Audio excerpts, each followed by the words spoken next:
कभी बहुत समय पहले एक हरा भरा जंगल था। उस जंगल में तरह तरह के जानवर और पक्षी रहते थे। पेड़ों पर झूलती बेलें, बहती नदियां और फूलों की खुशबू उस जंगल को और भी सुंदर बना देती थी।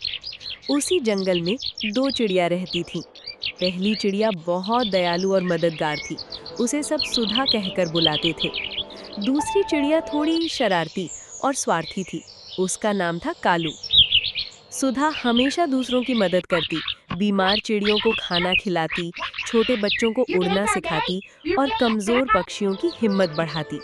लेकिन कालू हमेशा दूसरों के घोंसले से दाने चुराकर खाता और अपने ही बारे में सोचता।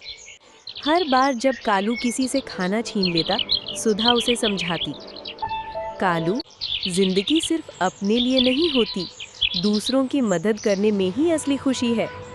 लेकिन कालू उसकी बातों पर कभी ध्यान नहीं देता था। संकट का समय। एक दिन उस जंगल में भयंकर तूफान आया।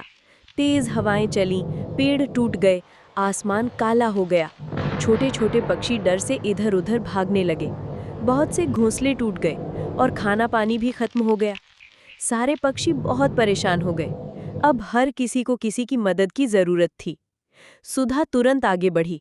उसने टूटे घोंसलों की मरम्मत में सबकी मदद की, बच्चों को सुरक्षित जगह पहुंचाया और जो थोड़ा बहुत खाना उसके पास था वो सब के साथ बांट दिया। उधर कालू पहले तो सोच रहा था, मैं क्यों मदद करूं, मुझे तो बस अपना पेट भरना है। लेकिन जब उसने देखा कि सुधा अपने हिस्से का खाना तक दूसरों को दे रही है और सबको हिम्मत दे रही है, तो उसके दिल को भी छू गया। उस रात कालू ने सोचा, शायद मैं अब तक गलत था। सिर्फ अपने लिए जीना असली खुशी नहीं है। अगर मैं भी सुधा की तरह सबकी मदद करूं तो मैं भी खुश रह सकता हूं। अगले ही दिन कालू ने अपना बर्ताव बदल दिया। वो उन छोटे पक्षियों के लिए खाना ढूंढकर लाने लगा जिनके घोंसले टूट गए थे।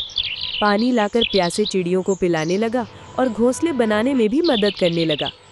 शुरुआत में सबको हैरानी हुई कि कालू इतना बदल कैसे गया, लेकिन धीरे धीरे सभी पक्षियों ने उसे अपनाया और कालू ने महसूस किया कि मदद करने से मिलने वाली खुशी चोरी करने से कहीं ज्यादा बड़ी है।